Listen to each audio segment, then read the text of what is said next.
As the regular season inches closer and closer, and more reports and rumors start to circulate surrounding Vladimir Guerrero Jr.'s contract extension and when it will happen, Jeff Passan has come out and dropped a wild report that not only contradicts what new reports have said surrounding Vladdy and his future in Toronto, but as well as contradicts some of the reports from Schneider himself as it pertains to the exact number that the Jays offered Vladdy. We're going to break that down, discuss what it means going forward. We're also going to break down some interesting Jays updates as the regular season is just around the corner. So stay tuned for all that in this episode, folks. But before we get into it, if you're a part of the 71% who aren't subscribed to the channel, this is the place to be for daily Jays content. Your guys' support has been absolutely unbelievable. So thank you guys for that as we approach the big goal of 17,000 subscribers. Thank you guys again. Make sure to hit that subscribe button if you're a part of that percentage, ladies and gentlemen.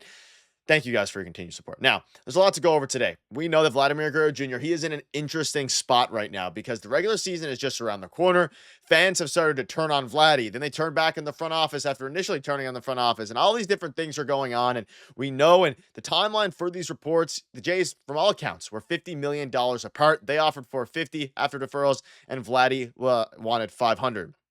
However, late last night, Jeff Passan dropped a report here, and it's not only interesting, it contradicts what was said. So he's kind of doing a team recap for the Jays and a bunch of other teams. And he says, why is this season hinges on Vladimir Guerrero Jr.? The season, the future. Everything for the Blue Jays is tied to Vlad Jr., who they tried and failed to sign to a long-term extension over the winter. If Toronto has any hopes of competing in the AL East, the Guerrero of the second half of last year with more walks and strikeouts needs to show up again. And here's the key part. And yet that will only validate his desire for a 15-year contract for well over $500 million that Toronto wasn't willing to give him. Now, this one caught the attention of some fans and definitely caught the attention of me because according to all accounts, we'll dive into it in a little bit here, the Jays offered $450 after deferrals, about $500 million, before deferrals. However, according to Vladimir Guerrero Jr., he has a desire for a contract well over $500 million. Now, there's a couple things you can take from it. Either, according to Jeff Passan, he's asking for a lot more than a lot of Jays fans thinks, or a lot of Jays fans think, or B, he's maybe talking about after deferrals. That wouldn't really make a lot of sense here. I think the reality is, when he's saying well over $500 million, Vladdy might be asking for $510, $515, $520 million after deferrals, because as we know, there hasn't been there's been a few different reports about a bunch of different numbers here, but you can see this here from Brandon BKE, the guy who broke the Springer signing way back. But shout out to him for this tweet. It's very interesting. Passan's season preview today called Vlad's ask well over $500 million. Relevant to note given to the recent Rosenthal report. If Vlad's ask is currently $500 million, that would seem to be a more recent pivot, different from his ask at his earlier deadline. So this one is even more interesting because, again, Jeff Passan, a season preview, and we know Ken Rosenthal came out recently and said that the Jays were $50 million apart because Vladimir Guerrero Jr. was asking for $500 million. However, according to Jeff Passan here, well over $500 million is the ask. And the second sentence here is even more interesting. I'll read it again. If Vlad's ask is currently $500, that would seem to be a more recent pivot, different than his ask at the earlier deadline, meaning that maybe before his deadline, his ask was $540 million, $530 million, but now he's come down to $500 million, and that's why all these different reports have come out regarding $500 million being the ask from Vladimir Guerrero Jr. in his camp. And let's not forget, Vladimir Guerrero Jr., according to the report from Keegan Matheson that I covered yesterday, it was the Jays, not the Jays front office, but it was rather the Vladimir Guerrero Jr. side that leaked the amount that was offered and that he wants. So it seems that maybe Vladimir Guerrero Jr.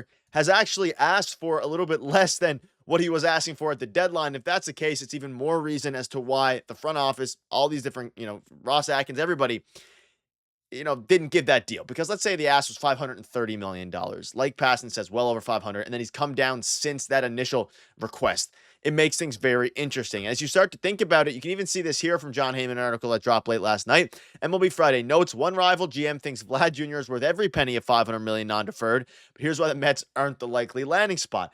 We're going to be hearing this all season, whether you're at the Rogers Center, whether Vladimir Guerrero Jr. hits a walk-off home run, if he hits a home run opening day, whatever it ends up being, it's going to be, oh, well, he's gone after the season, he's going to go to the Mets. That's what, Mets fans are going to be saying. It doesn't seem like the Mets are a likely landing spot. And this is relevant for a couple reasons, because clearly Vladimir Guerrero Jr. thinks that he's going to be able to get more on the open market than he is right now with the Toronto Blue Jays. That's why his ask is so high. And one of the only teams that are able to really offer him that amount of money, I mean, I guess the Yankees in theory, probably not, but, the New York Mets, the Boston Red Sox, those have been the two teams that have been the most, heavily linked, I'll say, in air quotes, because obviously he's been under contract and hasn't actually entered free agency yet. But if the Mets are out, according to John Heyman, I really think the Jays are going to get this done. And again, Ken Rosenthal came out with a report $500 million. Keegan Matheson came out and said the recent information has not been made public from the Jays front office, a group that's always been tight-lipped. You put all that together, it seems like, not only did Vladdy ask for a lot of money, but he may have lowered his price recently after the February 18th deadline, which makes things interesting. Because again, on March 6th, in the Spanish interview, his final counteroffer was less than $600 million for 14 years. Then March 11th, the New York Post, John Heyman and Joel Sherman reported that the Jays offered a deal for about $500 million, of course deferred, but that deferrals lowered the present day value to $400 to $450. There's a chance that Passan's talking about a deferred offer here, which wouldn't make a ton of sense, but it is possible. So keep that in mind as well. But it's going to be interesting to see what Vladimir Guerrero Jr. and the Jays do here. I know there's a lot of different reports flying about it because because of all these leaks, it's been thrown right back into the limelight here. And as we're now less than 2 weeks away from opening day, it is going to be an absolute bloodbath, between the front office, the fan base, Vladimir Guerrero Jr., other teams getting in there saying they want Vladdy. And buckle up for it because it's going to be a long, long season in that regard. But if the Jays are winning, if they're playing well, not only will it make it easier to kind of stomach to a degree, I think, it'll also make it more likely that he signs an extension here if they can go on a deep regular season run. I was going to say a deep playoff run, but they got to actually win a game in the playoff first and win the series. But let me know down below what your thoughts are. A couple other things here before we wrap up. In yesterday's spring training game, which wasn't televised, which is crazy for the year of 2025. But again, the Yankees chose to not televise the game last night, which is a bit absurd. Andres Gimenez had an absolutely fantastic defensive play. I suggest you go check the Blue Jays Twitter if you want to see that. But I want to touch on this. Andres Gimenez was voted the best defensive player in the game. And I don't think fans are talking about it necessarily enough because you look at the lineup here and you have Andres Gimenez. He's projected to have a 4.1 WAR. If he can be a league average hitter, and I've said this before, with Dave Popkins coming out and playing well, right? If he can be a league average hitter, he is voted as the best defensive player in baseball. He's looked fantastic in spring, both offensively to a degree and defensively as well.